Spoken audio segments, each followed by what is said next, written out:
Thank you. Hey, gang. How many of you have ever heard of Steve Chalke? Yeah, obviously we have. Big part of a lot of our lives. Welcome, Steve. First time? Yeah, the first time here. I'm from London, as you can probably tell by my accent, so it's brilliant to be here. I've heard about this for many, many years, and I often go to a thing called Greenbelt, which is in the UK, which is the kind of, equivalent of what you do here. And I know Joy Carroll, and I've known her for donkey's years, and now I'm bringing back. Yeah. Do we have is there somebody on the sound helping with that? You got it? Yeah, you probably, it is tough to hear here. There you go. That's sorted it out. Great. Now, okay. Test.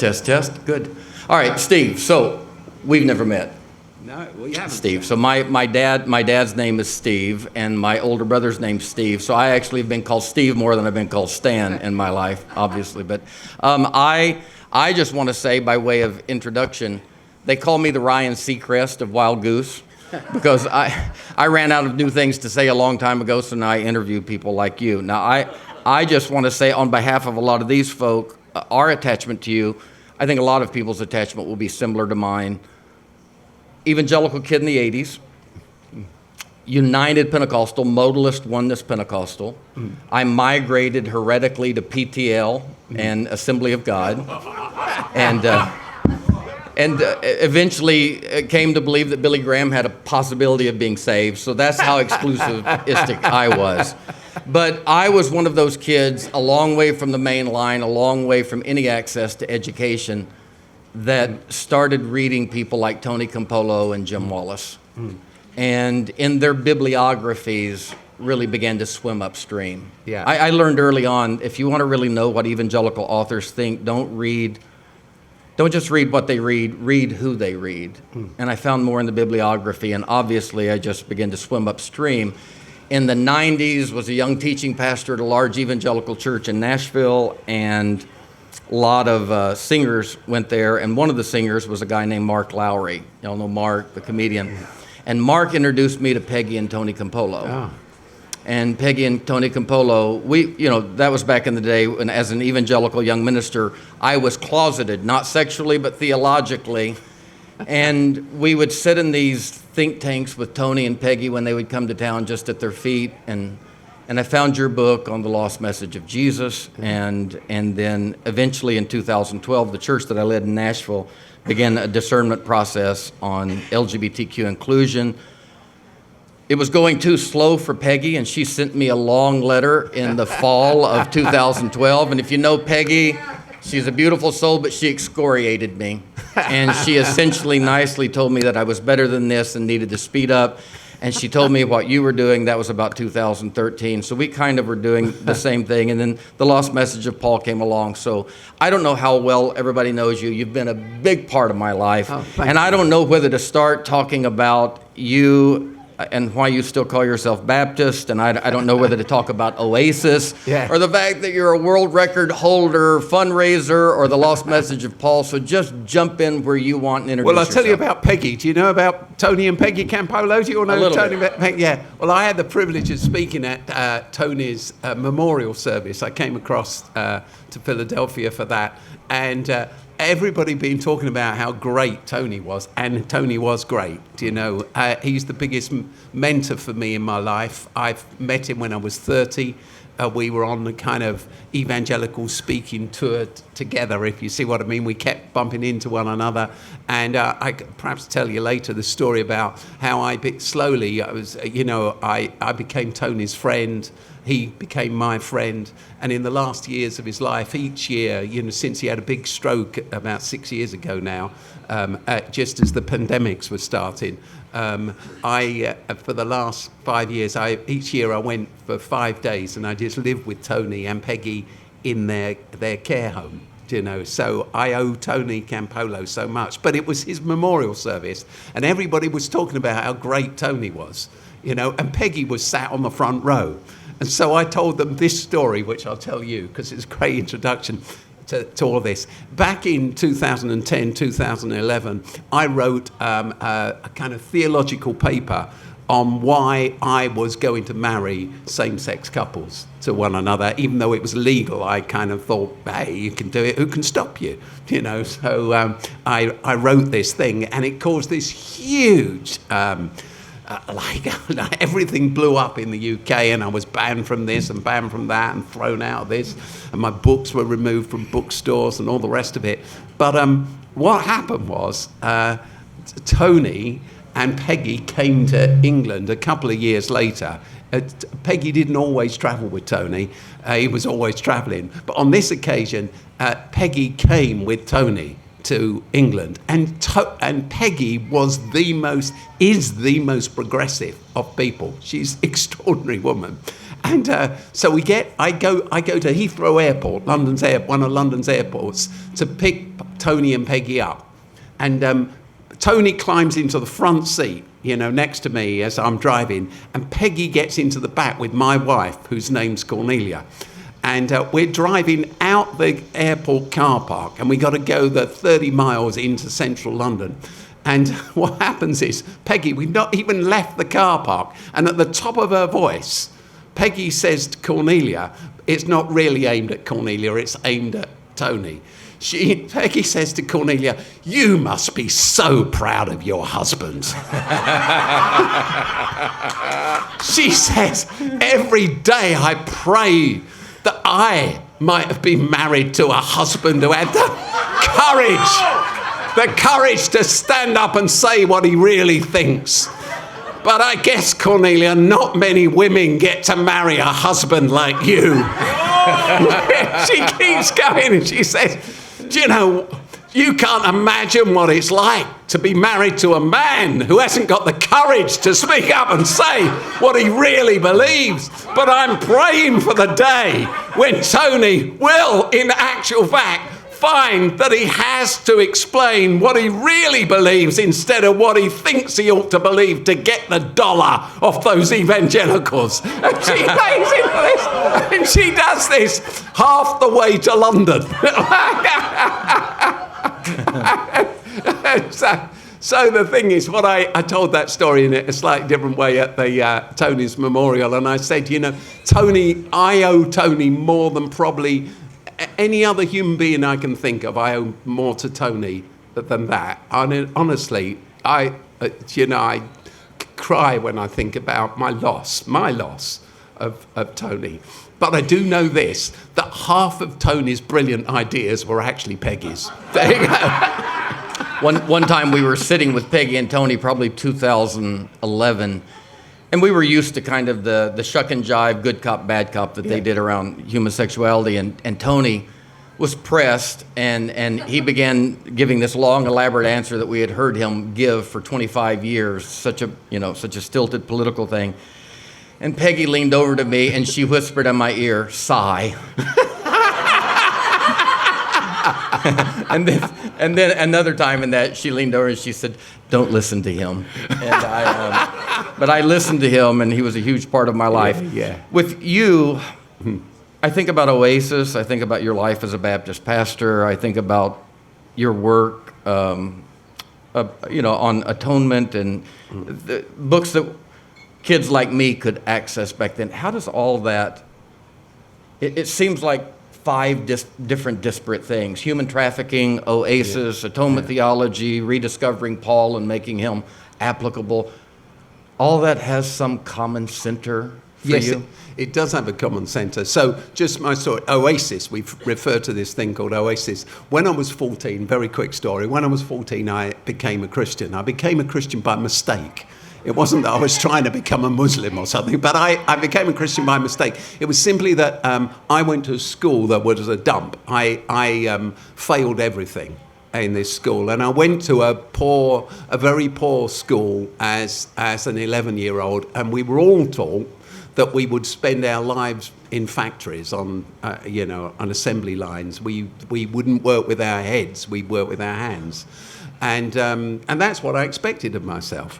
But then I fell in love, infatuation, with a girl called Mary, who who went to a Baptist youth group, just around the corner from where I lived. And she was stunningly beautiful. Mary Hooper was her name. She's now called Mary Beckenham. I didn't get to marry her. But that's how I became a Christian. So what happened was, every Friday night, I used to go along to this youth club. And I guess you have the equivalent in the States. All the boys sit at one end of the hall, and all the boys are the girls at the other end of the hall. And you just spend the whole evening staring at one another. But no one's got the social skills to actually start a conversation, So every Friday night, I'd stare at Mary Hooper. And then one Friday night, I don't blame her. I mean, she must have freaked her out, me kind of staring at her this long. She sent her best friend called Carol across to me to tell me that she thought I was ugly. Yeah, I was 14, she was 15. And that she wouldn't go out with me if I was the last boy on the planet.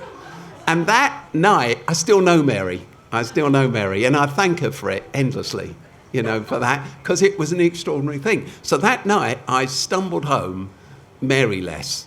I stumbled home knowing that Mary would never be mine, and my life was over. And then this extraordinary thing happened. And this is what links everything. This extraordinary thing happened. I suddenly realized on my short walk home, 5-6 minute walk home, that the story they told me down at this church youth group was a whole lot better than my school story. My school story is you're driftwood, you're amount to nothing. The church story was I'm made by God. My life has potential and purpose and meaning. And I remember the moment like it was yesterday when I decided I'm going to go back to that youth group, even if Mary Hooper doesn't fancy me, because they got a better story. And I'm going to be a Christian. And if I'm going to be a Christian, I better become a Christian leader, because, all in. And when I grow up, I'm going to start a school that's worth going. And I'm going to start a house for kids to be loved and feel nurtured, who've never been cared for. And I'm going to start a hospital to provide care for people in their moment of need. And so I got in, told my mum, my dad used to work on the railway. He was, so he was out doing shift work. And I told my mum this story, and she had no education herself. But I said, I'm going to start a school and a hospital, and I'm going to be a church leader. I'm going to start a church, and I'm going to, a house and all that. And she looked at me and she said, very nice. And effectively, that's what I've done. So I did theology and all the rest of it. But there's one other story I should tell you, which links all this together. I did theology, and I'm trained as a Baptist minister, and I worked in a church for 4-5 years. But then I kept saying to the church, I love working for this church. But I kept saying to them, I've got to leave because I've got to start a school and a hospital and a house, and I've got to do all that kind of stuff. And eventually they said, okay, you can leave. And we'll let you live in this house that you live in, because I was married to my wife, Cornelia, by then. She was another girl in the youth group. That is the thing about Baptist youth groups, let me tell you, kind of like, if one of them thinks you're ugly, there's always another. So Cornelia and I are married by then, and I'm working as this youth pastor, and we've got 2 young children, tiny children, and I say, but Cornelia, we've got to leave because I've got to start a school and a hospital, and I've got to start housing for kids. And Cornelia said to me, well, it have to be a house. And I said, why is that? She said, well, because we can't start a school. And I said, why not? And she said, because we're thick. We don't know anything. We're dumb. Neither of us got any education, really. And that was a good point. And she said, and therefore we can't do a hospital, so it have to be a house. So I left my job. They allowed us to live in the house for 12 months free, but then they said they had to replace it. So I got 12 months, and they said, well, you've got no money, but a free housing for a year, and just have a go at it. And the first thing we set up, it took years and it was hard, was a house, because Cornelia said a house first. And we still house many hundreds of young people now, but then we created 16 bedrooms for kids off the street. And Cornelia said to me, this is going to be like an oasis for these kids, a new beginning. Let's start a charity called Oasis. So that's how Oasis came about. In the UK now, we employ about 6,000 people, and we run schools and churches and community centres, and we run justice stuff for kids who've had nothing, and we work in lots of other countries. But the story is this. We started working in other countries, and also funding work in other countries. And I went to, and we started this huge youth organisation that created funding in the UK and then used it around the world. And I went to Thailand, to Bangkok, to see a project that the young people that were this Oasis, this youth movement then, was funding, and this orphanage. And the leaders of the orphanage, they had 30 kids there. And then on the last day, they said to me, "We'd like to take you to the place, Steve, where these children come from, where we get them from. Would you come?" And I said, "Yeah." So we got in their old Volkswagen camper van. It was blue and white. And then we drove out to this abandoned hospital on the edge of Bangkok. And they said, "You would have never seen anything like this before, and this is why we need your funding." And we went into this abandoned hospital. All of the windows were broken. And they said, "Are you ready?" And we went in. And in this derelict hospital, there were 500 abandoned children. And they had those long wards. So you look through the door of the ward and there'd be beds lying in each side. And all the kids had their heads shaved. And they had hardly any human contact. It was just a government facility picking up kids that were abandoned on the streets. And we went into one ward, and I walked down this ward, and there was more than one child to every bed. And I reached this bed, and there were 3 kids laying across the bed. Well, one was sitting up, and then there was a baby, and the bed was saturated with urine. And then there was a child of perhaps 3 or 4, but there was a 10-year-old, I guess 10-year-old. 10-year-old sat on one end of the bed, and he was rocking backwards and forwards. Have you seen children like that? They rock backwards and forwards, backwards and forwards, backwards and forwards, backwards and forwards. And I'd learned, because of the houses we were running by then, that somebody who's traumatised will do that. It's an imitation of the womb and their mother's heartbeat. That's what it is. It's what they do to regulate, to create rhythm. And so what I did, I couldn't speak to this child, because I couldn't, but I stood there with him and I stroked his head. And as I stroked his head, slowly he stopped rocking. And he reached the point to where he was still and at peace. But he was one of 500. And then the couple that I was with who'd taken me there, they said, "Steve, we've got to go. We've got to go. You've got to leave him." And I left him, and I walked out the ward, and I looked back through the door, which was broken anyway. And I watched him as he slowly began to rock again. And I went out, and I sat in that camper van, and for some reason, I was there on my own for 10 or so minutes. I don't know how long it was. They had to go do something else. And I sat there in this camper van, and I realised I couldn't go on. I realised I couldn't live anymore. I cry when I think about it, even now. I couldn't live anymore. And I prayed that God would kill me. And I prayed that my life would come to an end. Because I don't know if I said it out loud or if it was just in my thoughts, But I cannot live knowing this pain happens. I cannot carry on. I cannot carry on. And then, forgive me, sir, and I said, "And God, and if everything I've been taught at theological college is true and you're in control and you're doing this, I want you to know that you're a bastard and I hate you. And you can judge me and do what you like with me, but you need to know that I believe that this is wrong." Well, the truth is that I wasn't wiped out, and I got back, to the UK, but I had to. This is the point. I know this is a long way of answering your question, but the point is, you then got to deconstruct and reconstruct, because you can't go on believing this dribble. Right. My whole life, I am a pastor of people. How can you can hang around in a church on a Sunday and sit on the back pew or whatever it is and go, "Well, I don't believe half of this tosh." Can't you? But for me, it was my whole life. Like for you, it's my whole life. And I reached a place where I know there is no point. I either need to abandon Christianity as just a load of crap, that allows some people to get nothing in life whilst others enjoy everything, or I need to reconstruct.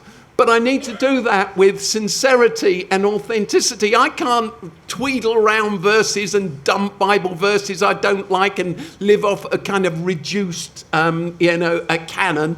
Tony always used to tell a great story about that, about a Bible that he once got.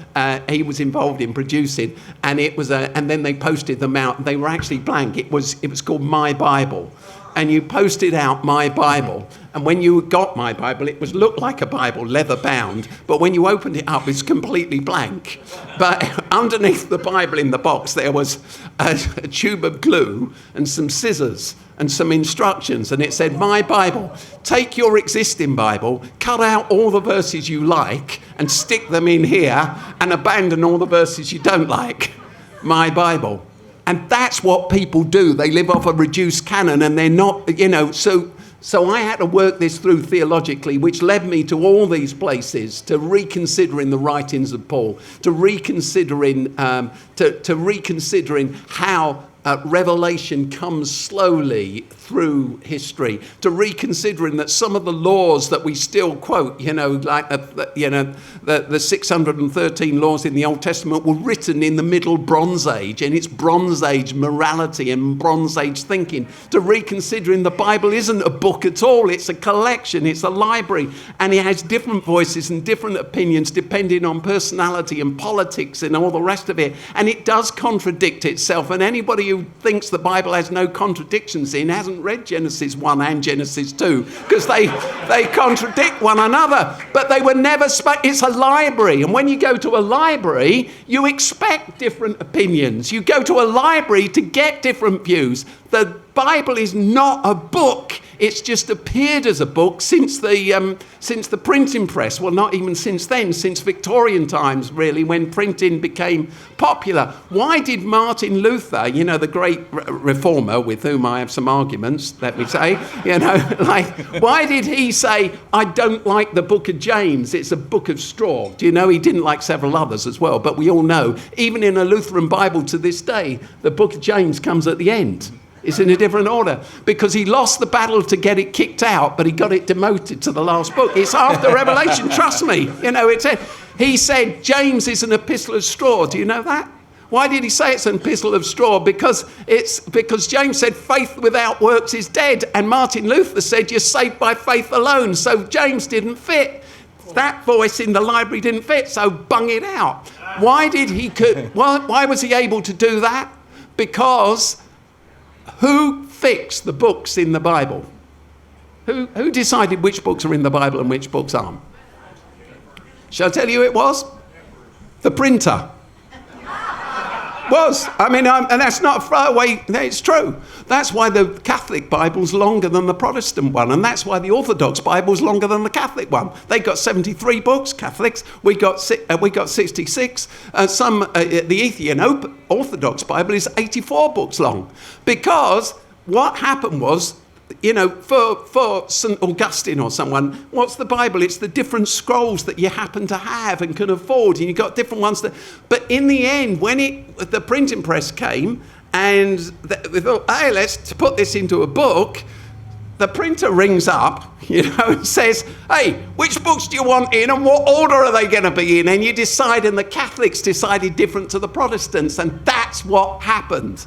So when we say, I believe the Bible, we're not even sure or agreed between ourselves about what the Bible is. But it is a library, which it says on the first page. The books of this Bible, bibliothèque, library, are these. And they got different opinions. And so that drove me, sorry, such a long answer. Great. It drove me into all this thinking about atonement, about sexuality, about gender, etc., etc. So a question then. No, that's no, great. No, don't slap me and what did my grandmother say? I asked you what time it was and you told me how to build a watch. But that was masterful. Lovely. Now, you just brought up another question. So, forgive the appropriative, possibly insensitive analogy, but I try to say it with as much care as possible. Is liberal, progressive iterations of Christianity a methadone, Suboxone clinic to step us down from a worse addiction? Or is it actually a landing place that is vital? Is there still good news? And what is that good news? I've just been talking to some of my friends from Easton across there, because I'm where Tony taught was Easton College, and I'm going up to Easton for a few days next week because we're working on projects together, and we're developing a transatlantic project, actually. So I always say in I think progressive Christianity at its worst doesn't know what it actually thinks, except it doesn't think what it used to think. Right. Kind of like, so it becomes a movement against things. We don't believe this and we don't believe that. I was talking to a wonderful man who gave me what we call in England a lift. He brought me here in front of the, and I was talking to him earlier on the way. I'd never met him before. It was just arranged that he would bring me here, and I asked him about. We got into chatting, and he told me about why he was here, and he's been coming a few years, and it's because 3 of his children, he's got 4 children who are all adults now, came out as gay. And he was in an evangelical church, and he was crushed by it, and he doesn't feel he responded well as a father to start with, and his wife responded much better, which often happens actually. But this has changed everything for him, and he stepped outside of where he was into this new thing. And then we had a brilliant chat, and I hope I got his phone number so we can stay talking. But then he said this. He said, but the thing is, Steve, he said, ever since I left the evangelical church, I feel dislocated, a lack of belonging, a lack of purpose, a lack of mission. Like we talk about a lot of stuff, and we do a lot of thinking, and we do a lot of meditating. And I said to him, because this is true of me, I have never been a deconstructionist. Even in that story I told you about Thailand, it was about how do I construct a way of living that makes sense, either with or without the Bible. And through that, I've studied much more theology since I left theological college than when I was in it. I think I spent most of my theological education playing pool, basically. But since, I left college without understanding what Karl Barth said, et cetera, et cetera, et cetera. But now I've grappled with all of that deep academic theology, which brings a richness. But what Tony Campolo would say, if he was sat between us, as you know, he'd say it's about orthopraxis. It's about what you do with what you know. You really learn through doing things. And so Oasis has grown, works in lots of countries around the world, and we do all those things I've just said and lots of other things as well. And it's because I know that you learn through doing. So for me, progressive Christianity isn't a way of saying goodbye to one thing and sitting in a field or anywhere else and going, oh, we're glad we don't believe all that. It is, that book I wrote, The Lost Message of Paul, I come to the conclusion, I think you can sum up any great teacher in a word or two or a phrase or two. Martin Luther King, I have a dream. Emmeline Pankhurst from the UK, votes for women, et cetera, et cetera. How do you sum up this great polymath, Paul? I don't think Paul was a religious teacher. I think he was a polymath. He was a philosopher, an anthropologist. He grew up in Tarsus, which was the Greek, a Greek university of philosophy. He understood poets, he understood world thinking, and he was committed in the end to following Jesus, who he came to believe on that Damascus road actually was the Messiah. So this is who Paul is. And I believe you can sum up Paul very simply, right? I believe that Paul came to realize that the old covenant the Old Testament, if you like, the deal for Jews, you're all in. You're God's people. It's not to do with how much you believe or don't believe or your doubt or your struggles or whatever. You're a Jew. I don't know if you've ever been in a synagogue and asked and spoken to a Jewish person about whether they've got salvation angst. They haven't. Like, why don't you repent and give yourself to God, become God's child? They go, I am God's child. We are. That's who we are. It's nothing to do with me. It's God chose us. We are the chosen people. And what Paul finally understands is Jesus, the Messiah, came to say what's true for the Jewish people is true for all people. So Paul's message is simply this: you're all in. You're all loved. Now live like it. That's it. After you convert to Christianity. Yeah. No. No. So Oasis, that's a brilliant question in 2 words. If only I could give 2-word answers. So Oasis, we're a Christ-centered organisation around the world. We employ hundreds and thousands of people who would say they're Christians, of one sort or the other, cultural or, from evangelical or Orthodox or, Catholic backgrounds. We employ hundreds, thousands of Muslim people. I love Muslim people. Do you know, I often say to evangelicals, every time on Easter you sing, hallelujah, hallelujah, or you cry, hallelujah. Do you know what you're saying? You pray, praise Allah, Alleluia, Alleluia. It is the Arabic name for God.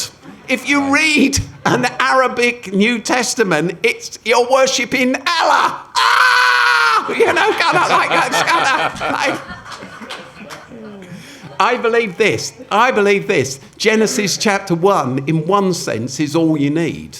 Those prehistory myths, the myths of Genesis, creation, the different creation stories that are in Genesis, and then Cain and Abel and the Garden of Eden, which isn't about original sin and the devil at all. It's a load of nonsense. No Hebrew scholar has ever thought Genesis, the story of Adam and Eve and the pomegranate. It's not an apple. It's been badly translated. It's true. I'm telling you.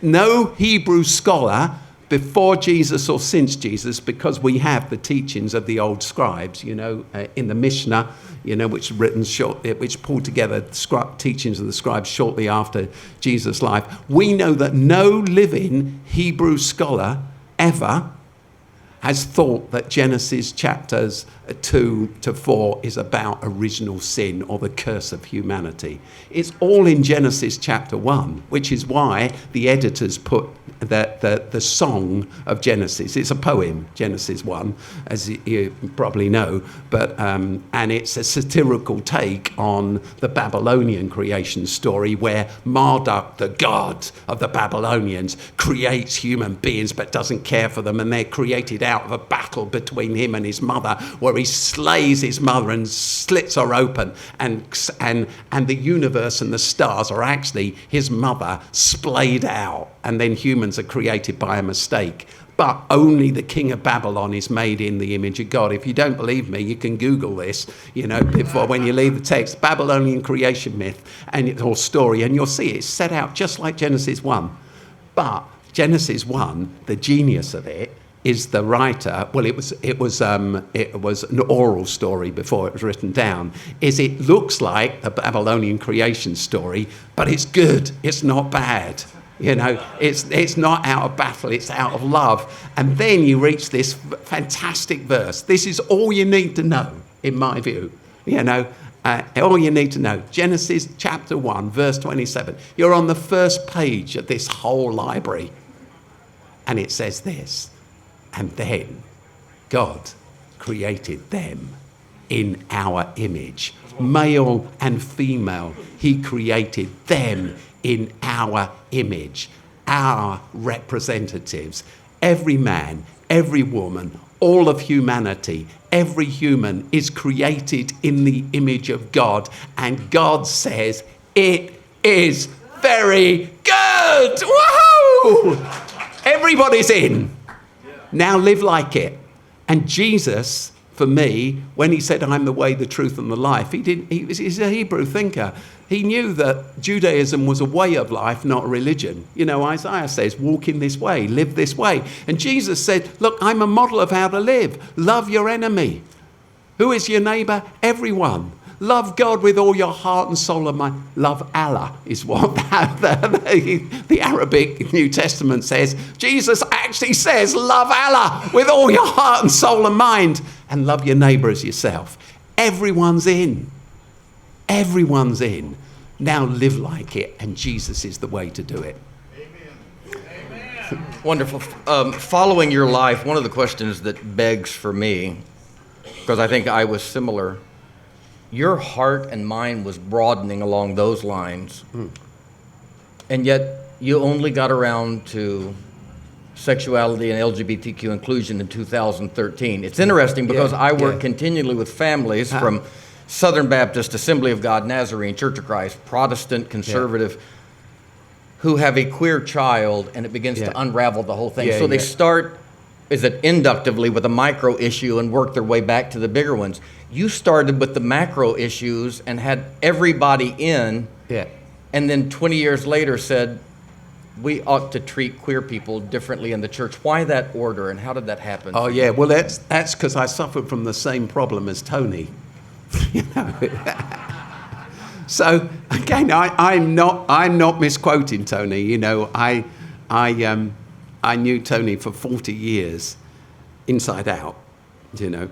That's right. And Tony ran a mission agency, the EAPE. Do you remember that, some of you? Evangelical, and it worked in Haiti, and all the rest of it. And Tony used to say to me, you know, when Peggy was saying, I wish I had a husband who had courage, Tony would whisper to me, the thing is, Steve, I need to get those evangelical dollars because we're changing the lives of people with that, you know. And so that was his... and when Tony came out, it was at the same time as he retired and laid down things. It wasn't an accident, you know.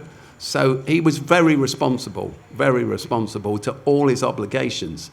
So what actually happened to me was this. I wrote those papers. If you say they were published in 2013, were they? I can't remember. But I wrote those papers at least 2 years beforehand. And I was talking to our board of trustees for years before that. So the churches Oasis ran, and the Oasis Church in central London that I was pastor of, was utterly inclusive. But we were just quietly utterly inclusive, if you see what I mean. We didn't shout about it.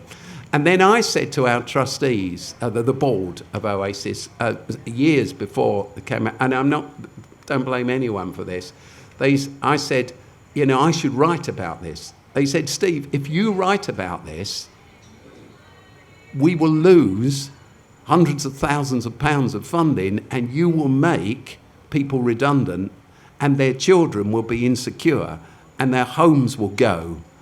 Like, this is a big, big thing for you to do. And you've got to think about everyone in this. So then I went back to the board I said, now I get that. So why don't I write a book about what I think and publish it under another name? Because C.S. Lewis did that with a book called Grief Observed, you know, about the witness in the death of his wife. He published it under another name. And we talked about that, and they said that'd be a good idea. But in the very discussion of having them saying it was a good idea, I realized it was a really bad idea. The only power in this was that I was the one that said it, because I was, you know, celebrated across the UK evangelical world. So I knew it had to be me. So then I went back to them and I said, even though I suggested this, it was a stupid idea, I've got a better idea. And they said, what's that? I said, I write the book, and then I write it in my name, and you publish it after my death. And they said to me, that's worse than the first idea. Because you'll be out of it, and we won't have you to fight for funding. We'll still be in it. I thought, yeah, that is true there. So then I went back to them and I said, I've actually written this academic paper, and I wrote a popular one, and I want to publish it in the best known evangelical magazine in the country, which I wrote for every month. And I said, and they've agreed that they'll publish it as long as I never write for them again, which was the deal. It's a magazine called Christianity. And they read the paper and they said, Steve, if you publish this, you'll be slaughtered by academics. And they actually named Tom Wright. I don't know if you know that name, N.T. Wright. N.T. Wright, they said he'd take you apart. I said, well, I know him. I said, I think Tom has constantly avoided this issue. He understands what Romans chapter 1 is about. He understands about Sybil and the cult of prostitution that existed. He knows that this isn't, Romans 1 isn't talking about loving, faithful same-sex relationships. And he knows that the lists in 1 Timothy and 1 Corinthians, the clobber passages of all the people who are excluded from God's kingdom, he knows it's nothing. He knows the Greek word arsenokoitis, it's 2 words, men, beds, put together, and wasn't only translated as homosexual in 1946 for the first time. He knows that the King James authorized Bible, the true Bible, doesn't mention the word homo. He knows all that. So they said, oh no, we'll slaughter you. So I said, well, let it be. And we published, and I got thrown out of everything there was going, When I'd years before said that I didn't believe in penal substitution, an angry God has to take the blood of his son so he can forgive us. You think, what kind of moral God is that? God asked me to love my enemies, to forgive, yet he can't forgive me unless he gets the blood of his son. That can't be right, can it? It creates this moral dilemma at the heart of the Trinity. So I nearly got thrown out of evangelical things for that. I was put on trial, but I survived the trial. But I learned that once you say that God loves all people, and God made someone who is homosexual, and someone who's intersex, I realised you can believe what you like about what happened on the cross, but you better not say that, because I was actually thrown out of everything. And so the delay in becoming public was to do with the internal debate in Oasis about whether I could do this or not. And we lost millions of pounds of funding as a result. We really did. But we came through it and grew. The paralysis of considering all the organizational, financial complexities, personal, familial, all the things. When I was in the throes of that in 2011, and a queer person in our church who was very involved, but it finally came known. I remember I was sitting with them privately with 3 of our elders, and this was a beautiful 27-year-old young woman who was so kind, and I was trying to explain to her, who had been brutalized by the church for years. I was trying to explain and help her find some sympathy for the complexity that we were enduring with our bills and our offerings and public sentiment. And I said something that is forever concretized in my mind. I told her, as much as I know it would be right to do this, as much as I want to do this for you, we have, and I finally said, as much as we want to take care of you in this, we have to also take care of this church. And she looked at me so, you hit the dew point of tears. She looked at me and she said, when I said, we want to take care of you, but we have to take care of the church, she looked at me so pitifully and kindly and said, and those 2 things are contradictory? And I thought about the complexity religiously, geopolitically, familially that Jesus lived in. And yet, never one time did he yield to that in the face of one human being's legitimate suffering and rights. Yes. And the morass and the loss and the paralysis and the shuck and jive that we did for years almost cost people like us our souls, but we found them. And these people that we thought we were being magnanimous to ultimately ended up saving us. And they did not need our generosity, we needed their forgiveness. Yes. And when we did inclusion, we didn't do something wonderful. We stopped doing something awful. Yeah. And you were a huge part of that in my life. And as imperfect as your journey was, it was a beautiful part of my life. I suppose we have. Ken Miedema is going to sing now. Is there anything you would say, Justin? And I want to say this.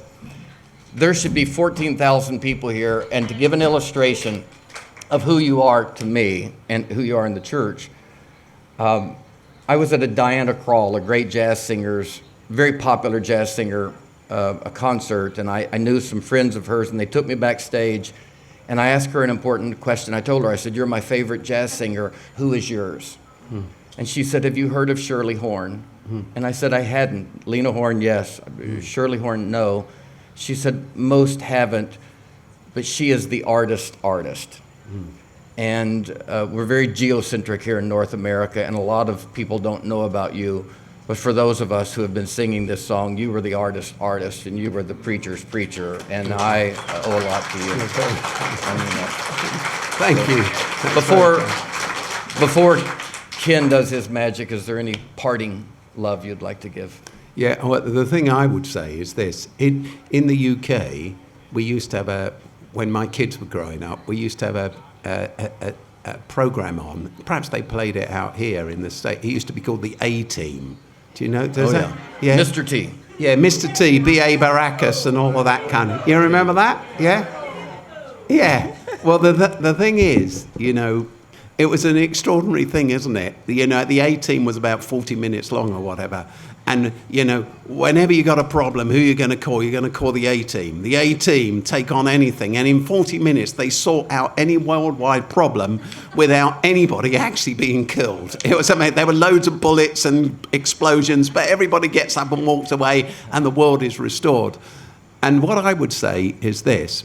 What I used to say to our trustees when and I'm not blaming them for trying to hold me back, I'm not. And they were scared. But they rejoiced that we did this publicly now.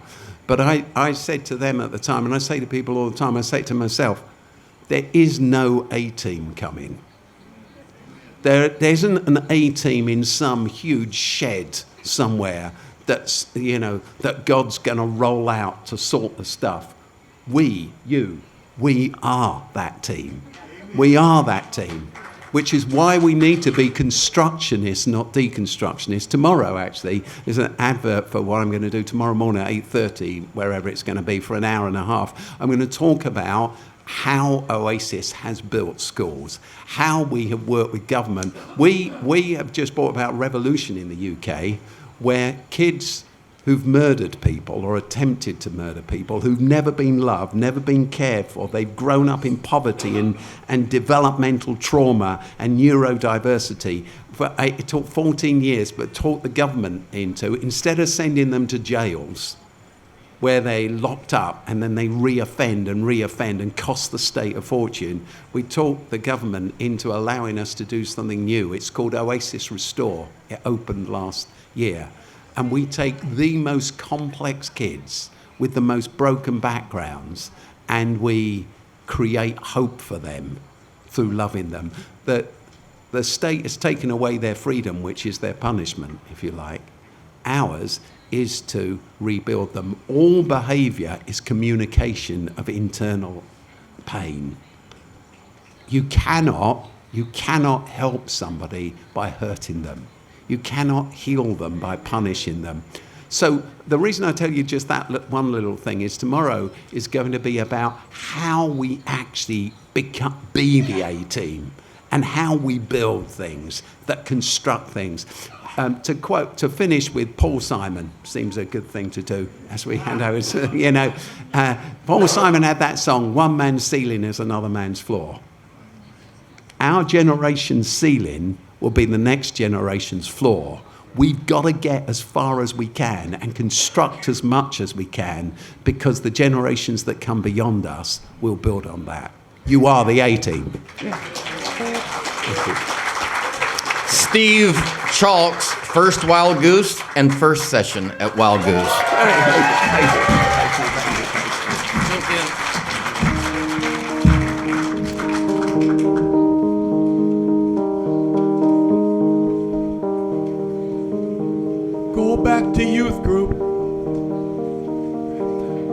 Tell me a story. Tell me a story better than the one I've been told. Tell me a story. I need to hear it. That the treasure that bears my name is far better than gold. Tell me I matter. Me in this body. Tell me I'm important. Tell me I'm loved. Tell me a story. And if I believe it, that's gonna change everything. So I shall be moved. Tell me a story that in spite of my riches,